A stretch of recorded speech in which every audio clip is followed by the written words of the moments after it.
have any hero or heroine painters?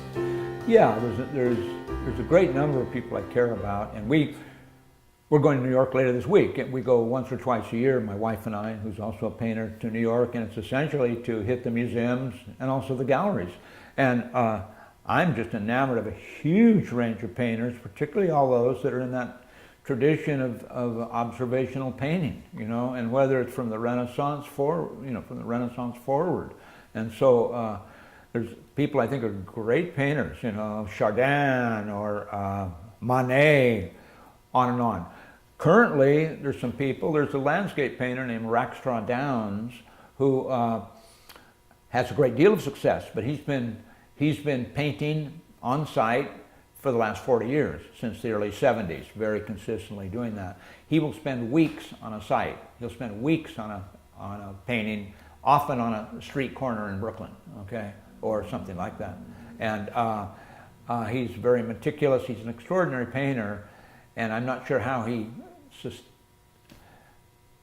does he paint for months? You know what I mean? In other words, how does he start a painting in September and then deal with the light in October or November, you know? And so I think he has a good memory, and he maybe has to decide, this is where, at some point he decides it's going to be 10 in the morning in this painting, and then he's got to make all the shadows fit that, because they're not going to look that way when he's painting at 3 in the afternoon. But anyway, he's an interesting example. There's another painter who I've recently discovered who I'm absolutely intrigued with, and his name is Yuan Uglow, U-G-L-O-W. He's a British painter, and he died in '02. I have a book of his, I'll show you. But unbelievably controlled, meticulous, precise, and beautiful treatments of the figure. And he, again, works for months, sometimes years, on the same painting. And there's long stories about his models, you know, really hating it, you know, month after month to sit in the same damn chair, you know what I mean, and with this, you know, on and on. But anyway, he's an amazing guy, and I share him with the drawing group. But then, you know, there's all the major people. I mean, Edward Hopper, you know, or I could pick out 50 names of people. George Bellows, you know, who are great observational painters. Richard Diebenkorn, on and on, and even up to and including. I'm real interested in the work of people working almost abstractly.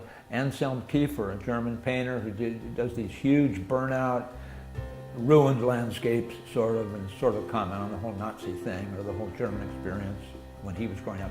And so there's a lot of people working in strange ways that I'm really interested in.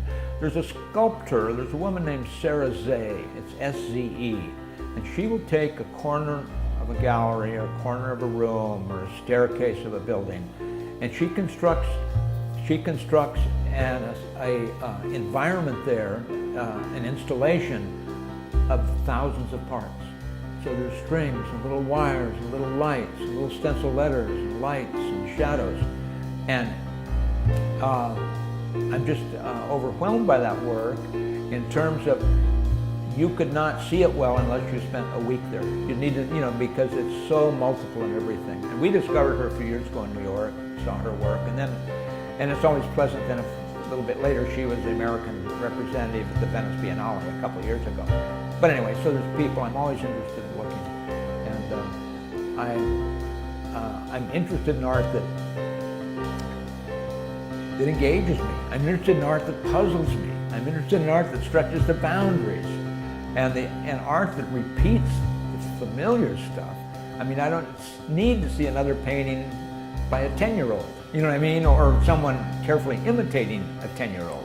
I know that, you know, and I can say yes, and I hope I hope you feel good about doing that, but I can't waste my time on it, you know.